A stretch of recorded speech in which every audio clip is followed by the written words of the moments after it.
dear student, today we are going to start reported speech, I mean narration. Reported speech, इसका एक नाम narration भी है।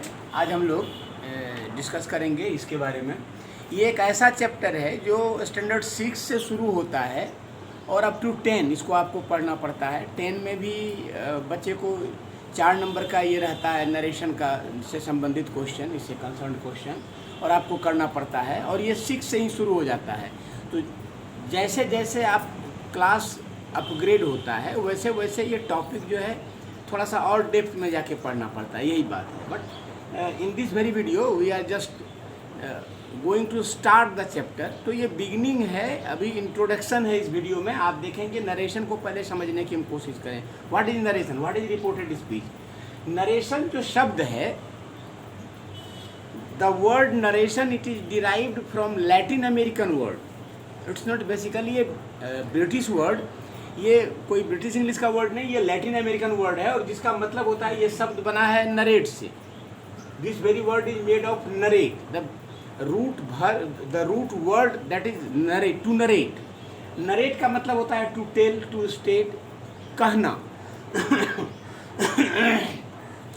कहना किसी बात को। और नरेशन का मतलब हुआ स्टेटमेंट, दैट इज कथन। Something told by someone, that is narration. किसी के द्वारा किसी के संबंध में कही गई बात, वो स्टेटमेंट जो है वही नरेशन है।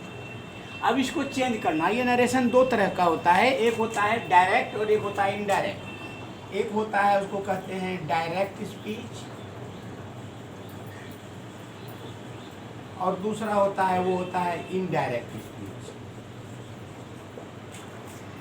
डायरेक्ट स्पीच का मतलब है कि किसी की कही हुई बात को उसी के शब्दों में अगर आप दोहरा देते हैं तो that is direct speech. Suppose कीजिए कि Rahul says to me you are my friend. ये कहने वाला कौन, स्पीकर कौन, राहुल है। राहुल की बात को, राहुल ने जो कुछ कहा, उसने कहा यू आर माई फ्रेंड, मुझसे कहा। तो राहुल की बात को ठीक उसी तरह से, बिना उसमें कोई फर्क किए, विदाउट अल्टरिंग द स्ट्रक्चर और the words of the sentence, we have put it again. हमने उसको उसी तरह से रख दिया जिस तरह से राहुल ने कहा था। उसने कहा था यू आर माई फ्रेंड, मैंने भी कह दिया यू आर माई फ्रेंड। कहीं से कोई भी अल्टरेशन उसमें नहीं हुआ। Not a single scratch you will find in the statement of Rahul. कोई स्क्रैच नहीं उस राहुल के स्टेटमेंट में, जैसा था वैसा ही रख दिया, बिना कोमा फुल स्टॉप को बदले, बिना कोई वर्ड को चेंज किए। न वर्ड का क्रम बदला, सीक्वेंस बदला, न कुछ, सब कुछ वैसा ही रहा और मैंने रख दिया। That very thing is said direct narration. यही कहलाता है डायरेक्ट, यानी directly you have retold the thing. आपने उसी बात को दोहरा के कह दिया। लेकिन अगर इसको इनडायरेक्ट नरेशन में कहेंगे तो राहुल की कही हुई बात को, something that is told by Rahul, it is retold by someone else। किसी के द्वारा ये फिर से कहा गया तो उसको अब कहने वाला अब अपने शब्दों में फिर कहता है। Rahul says to me you are my friend and Rahul tells me that I am his friend। Rahul क्या कहता है कि तुम मेरे मित्र हो, लेकिन वो मुझसे कहता है ना, मित्र मुझे कहा उसने। अगर राहुल की बात को राहुल के शब्दों में कह दें तो ऐसा लगेगा कि दोहरा के हम जिसके सामने कह रहे हैं, हम फिर उसकी बात को जिसके सामने दोहरा रहे हैं वो मेरा मित्र है, मैं उसे अपना मित्र बता रहा हूँ, यू आर माई फ्रेंड। लेकिन नहीं, ये राहुल ने मेरे लिए कहा। तो राहुल ने जो मेरे लिए कहा उसको अगर अपने शब्दों में कहेंगे तो कहेंगे कि Rahul says to me that I am his friend. Rahul कहता है कि मैं उसका मित्र हूँ। ये इनडायरेक्ट नरेशन है। तो डायरेक्ट और इनडायरेक्ट में ये फ़र्क है कि अगर स्पीकर की बात को उसी के शब्दों में फिर दोहरा दिया जाए तो वो डायरेक्ट नरेशन है, और स्पीकर की बात को यदि अपने शब्दों में अपने तरह से फिर से कहा जाए वो इनडायरेक्ट नरेशन है। अब ये some rules are there to change a sentence from direct into indirect narration. कुछ नियम हैं, जिन नियमों को फॉलो करते हुए अगर हम चलें तो किसी भी सेंटेंस को डायरेक्ट से इनडायरेक्ट नरेशन में चेंज कर सकते हैं, डायरेक्ट स्पीच से इनडायरेक्ट स्पीच में चेंज किया जा सकता है। वो रूल्स जो हैं मैं यहाँ आपको दिखाता हूँ, वो 2 प्रकार के रूल्स हैं। अब ये रूल्स 2 प्रकार के हैं। इसको चेंज करने के लिए rules to change a sentence from direct into indirect form of speech, ये दो प्रकार के हैं।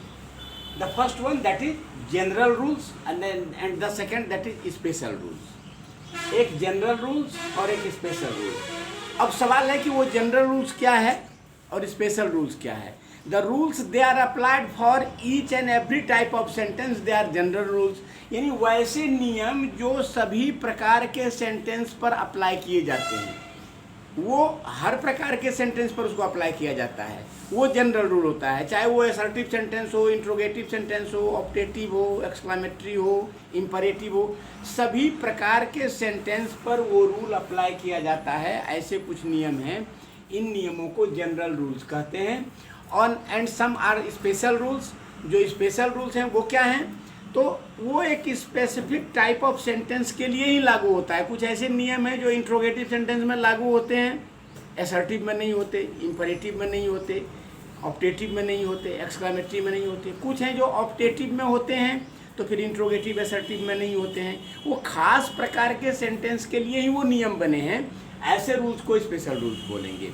तो now first we are discussing about general rule. पहले हम लोग जनरल रूल्स की बात करें कि जनरल रूल्स में क्या क्या आता है। ऐसा नियम जो सभी प्रकार के सेंटेंस पर लागू होगा, उसके अंतर्गत क्या क्या आता है, वो कौन कौन से नियम हैं। तो चेंज तो होगा, जब किसी की कही हुई बात को फिर दोबारा कोई दूसरा आदमी उसको अपने तरह से कहेगा तो चेंज तो होगा। तो क्या क्या चेंज होगा, वो तीन है। पहला चेंज होगा चेंज ऑफ पर्सन, स्टेटमेंट के पर्सन का चेंज। दूसरा चेंज है चेंज ऑफ टेंस, स्टेटमेंट में जो टेंस है वो टेंस चेंज हो जाएगा।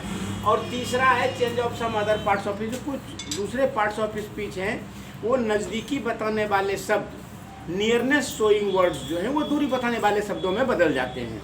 ये तीन चेंज है, इसको ध्यान में रखना है जनरल रूल्स के अंतर्गत। Change of person, change of tense and change of some other parts of speech.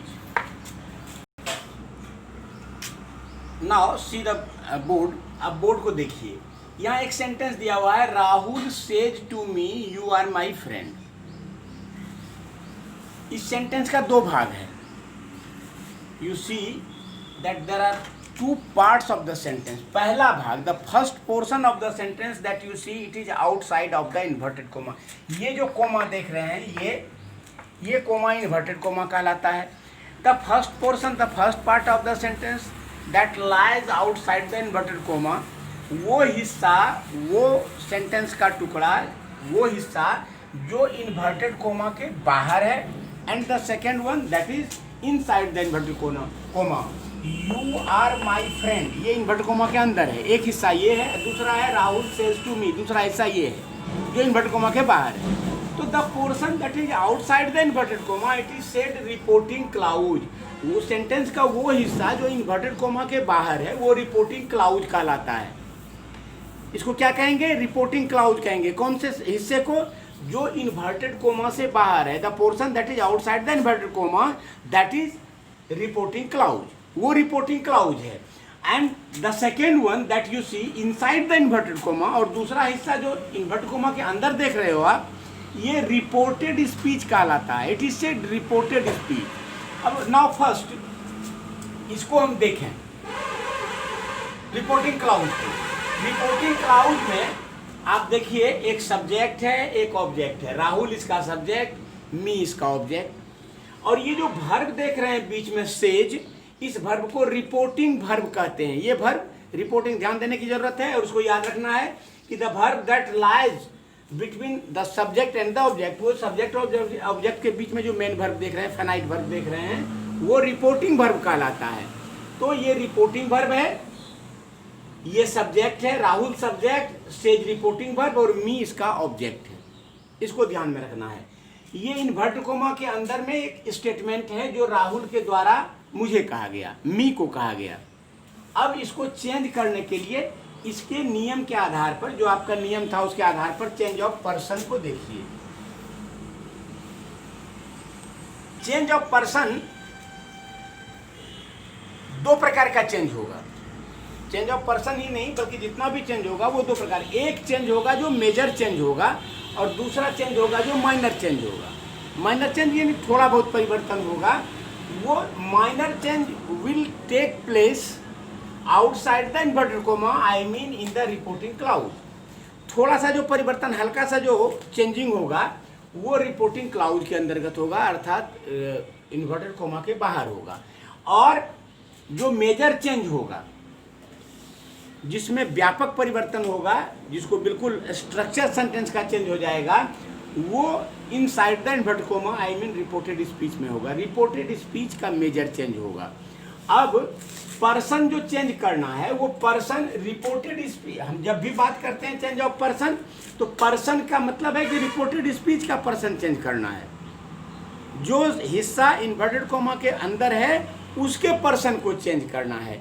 ये चेंज करने में एक नियम है, इसको सन फार्मूला भी बोलते हैं। ये है SON, सन। ये सन फार्मूला है। यहां पर आप डाल दीजिए 1 2 3। अब नाउ 1 का मतलब हम समझेंगे फर्स्ट पर्सन, 2 का मतलब सेकेंड पर्सन और 3 का मतलब third person. S stands for subject. 1 कहने से हम फर्स्ट पर्सन समझेंगे, 2 कहने से सेकेंड पर्सन, 3 कहने से थर्ड पर्सन, और S कहने से हम सब्जेक्ट, O कहने से ऑब्जेक्ट और N कहने से नो चेंज को समझेंगे। ये इसके लिए, ये इसी को डिनोट करता है। अब ये फर्स्ट पर्सन, सेकेंड पर्सन और थर्ड पर्सन कहाँ का first person, second person, third person, तो ये रिपोर्टेड स्पीच का, ये यहाँ पर रिपोर्टेड स्पीच इन्वर्टेड कोमा के अंदर जो है उसका first person, second person, third person. और ये सब्जेक्ट ऑब्जेक्ट कहाँ का, रिपोर्टिंग क्लाउज का।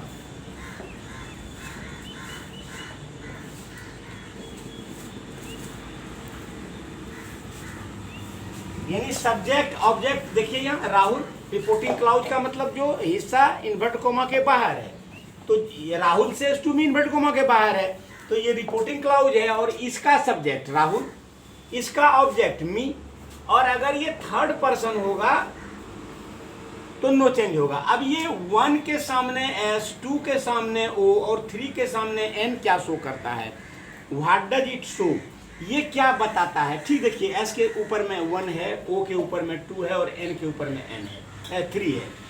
अब इसका मतलब ये होता है कि subject of reporting clause, sorry, first person of reported speech just changes according to the subject of reporting clause. यानी फर्स्ट पर्सन का जो भी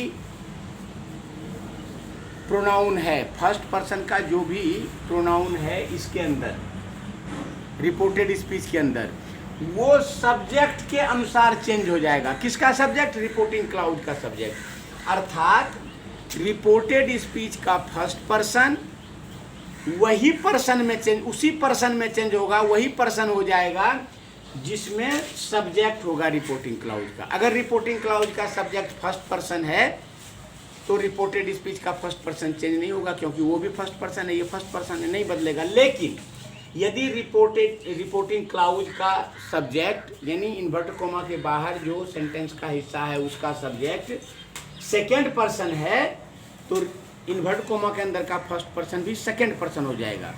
ध्यान देने की जरूरत है कि only person will be change, neither the number nor the case. ना तो नंबर बदलेगा और ना ही केस बदलेगा, केवल पर्सन बदलेगा। अर्थात अगर ये यू की जगह आई होता तो राहुल थर्ड पर्सन है, ये आई भी बदल के थर्ड पर्सन हो जाता। जैसे यहाँ माई है ना, ये फर्स्ट पर्सन है, ये माई बदलेगा किसके अनुसार, सब्जेक्ट के अनुसार, यानी थर्ड पर्सन हो जाएगा। और मी फर्स्ट पर्सन है, ऑब्जेक्ट। ध्यान दीजिए, तो सेकेंड पर्सन यू है, यू किसके अनुसार बदलेगा, मी के अनुसार बदलेगा, क्योंकि second person always changes according to the object. ये ध्यान देने की जरूरत है कि फर्स्ट पर्सन बदलेगा सब्जेक्ट के अनुसार। सब्जेक्ट के अनुसार कहने का मतलब क्या, कि जो सब्जेक्ट का पर्सन होगा वही उसी पर्सन में वो चेंज हो जाएगा। अच्छा, अगर थर्ड पर्सन का कोई प्रोनाउन थर्ड पर्सन यहाँ पर रहेगा इन्वर्ट कोमा के अंदर में, तो दैट रिक्वायर्स नो चेंज, फिर वो चेंज नहीं होगा। सेकेंड पर्सन ऑब्जेक्ट के अनुसार और फर्स्ट पर्सन का प्रोनाउन सब्जेक्ट के अनुसार चेंज होगा। इसी चीज़ को समझना है। आप देखिए, एक चार्ट में आपको लिख देता हूँ और इस चार्ट को आप नोट कर लीजिए। ये चार्ट जो बोर्ड पर आप देख रहे हैं, इसको पहले तो note down the chart given on the board, इसको आप नोट कर लीजिए अपनी कॉपी में। नेक्स्ट वीडियो जो आएगा फिर यहीं से डिस्कशन हम लोग शुरू करेंगे। ये चार्ट है, ये तीनों केस में, नॉमिनेटिव, ऑब्जेक्टिव, पॉजिटिव केस में है।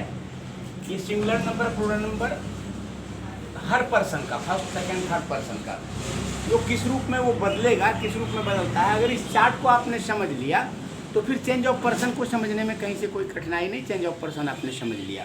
तो नेक्स्ट वीडियो तक के लिए आप इसको स्टडी कीजिए, घर पर सेल्फ स्टडी कीजिए, कोशिश कीजिए समझने की। फिर जहाँ होगा हम लोग यहीं से डिस्कशन शुरू करेंगे। Thank you.